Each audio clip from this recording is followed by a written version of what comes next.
Kenapa otak kita berat dengan matematika? Tenang, kamu nggak bodoh. Otakmu cuma lagi jadi kos-kosan penuh rumus. Semua simbol numpuk, nggak ada yang bayar kontrakan.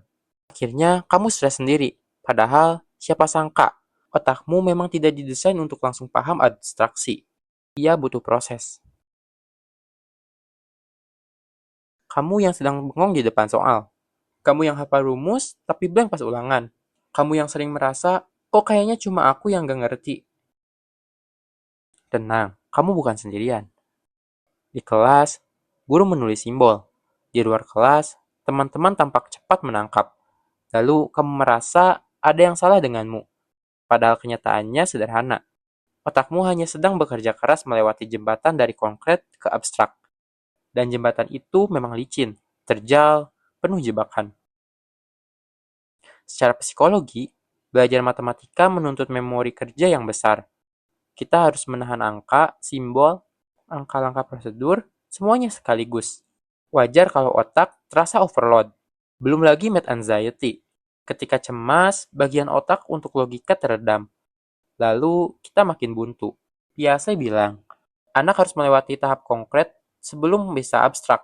Tapi sekolah sering memaksa langsung melompat ke simbol. Akhirnya, otak kita menolak. Seakan-akan matematika itu musuh. Secara filsafat, ini mirip ketika manusia berusaha memahami hakikat tanpa melalui fenomena. Abstraksi tanpa pijakan realitas membuat logika terasa hampa. Maka bukan salahmu kalau kamu pusing, tapi salah cara kita mendekati matematika. Islam tidak pernah membebani jiwa di luar kapasitasnya. Kalau Allah saja paham kapasitasmu, kenapa kamu menyiksa diri merasa bodoh? Matematika itu amanah pengetahuan. Ia menuntut sabar, bertahap, dan ikhlas. Seperti para ulama salaf yang belajar perlahan, tidak tergesa. Imam Syafi'i berkata, ilmu itu cahaya, dan cahaya Allah tidak diberikan pada hati yang gelap.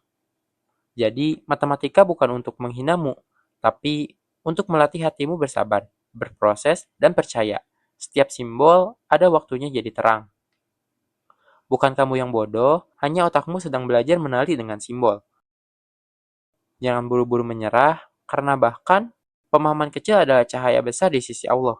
Ingat, perubahan otak mungkin tak kasat mata, tapi setiap usaha menuntut ilmu tetap dicatat di langit.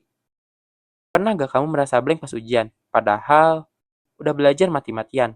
Ceritakan di komentar. Siapa tahu kisahmu bisa bikin orang lain merasa tidak sendirian.